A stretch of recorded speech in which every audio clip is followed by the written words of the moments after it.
The Holy Ark. What is the Holy Ark? Many of us have seen the famous Hollywood movies of the Raiders of the Lost Ark. But what is the Holy Ark? We read about it in the book of Exodus. As the Jews received the Torah, the Ten Commandments, on Mount Sinai, God instructed Moses to construct and build a temple, a tabernacle, which is a temporary temple. There were 42 times that this tabernacle was built, dismantled, and then rebuilt during their journeying in the desert. The epicenter of divine revelation occurred at the Ark. The Ark is the box that was lying in the holies of holies. The Ark was constructed of pure gold. Inside the Ark, there were 3 additional arks, 3 additional boxes. The first box was gold, pure gold. The second box was acacia wood. And the third box was another box of gold. On top of that was the covering together with the 2 cherubs. These cherubs were engraved from one solid piece of gold. They were like angels. They had faces of children facing each other with wings facing upwards. In this holy ark lied the 10 commandments, both sets of commandments. The 10 commandments that Moses brought down and then broke, and the second set of commandments. Up until the revelation at Mount Sinai, there were 2 distinct worlds. There was heavens, where God resided, with spirituality, and then there was earth, which was materialistically, which is all physical. They were 2 separate, distinct worlds. During the revelation, when God descended upon Mount Sinai, God fused both worlds together. It was like a marriage, where God married us, where all of a sudden this physical materialistic world was able to become spiritual. And that is the journey of our life in this world. The reason why God created earth and created this world was so that we should be able to create this world to be a dwelling place for godliness. How do we create this world to be a dwelling place for godliness?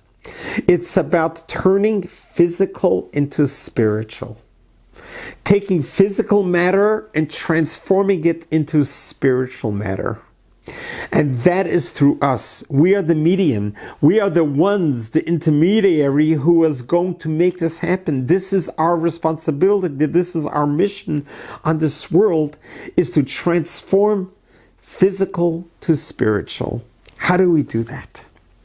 Well, until God descended on Mount Sinai, where the spiritual world remained in the heavens and earth was all earthly, there was no connection.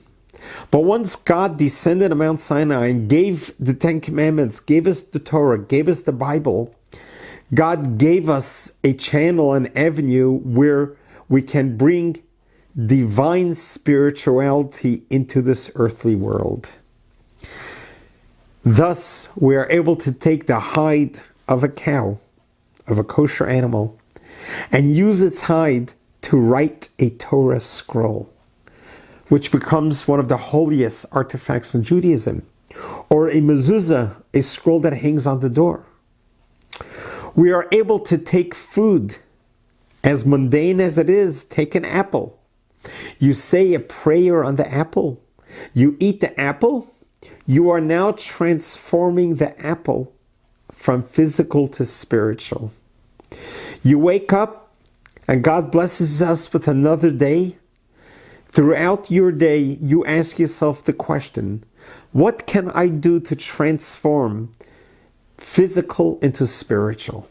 What can I do with the energy that I just had a healthy, good breakfast or a good, hearty lunch?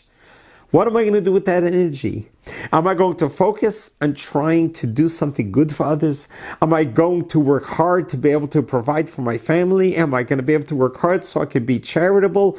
Am I going to walk around and be a person of great spirit, of lifting other people's spirits up? Am I going to walk around with a smile? Am I going to give compliments? Am I going to prevent confrontations? Am I going to dissolve any arguments? That is transforming physical into spiritual. The ark, the holy ark, which during our traveling in the desert, this holy ark would have such spiritual energies to it that it would be the first thing that when we went to war that went in front of us. And being so infused with such spirituality that it was able to help in the victorious of all of the battles that we had to go with. But what's interesting about the ark is, what is our obsession with gold? Why was the ark so full of pure gold? And yet there is one of the boxes is made from acacia wood. Why acacia wood? What is it about wood that has to be sandwiched in between two boxes of gold? So these instructions by God to Moses to build an ark of pure gold, but to have in it acacia wood, is so telling, a timeless lesson. One thing we know about the nature of gold, that gold does not age. Gold can withstand time without being affected by time at all. Gold stays true to its truest form throughout all history. About 5 years ago, off the shores of Caesarea in Israel, scuba divers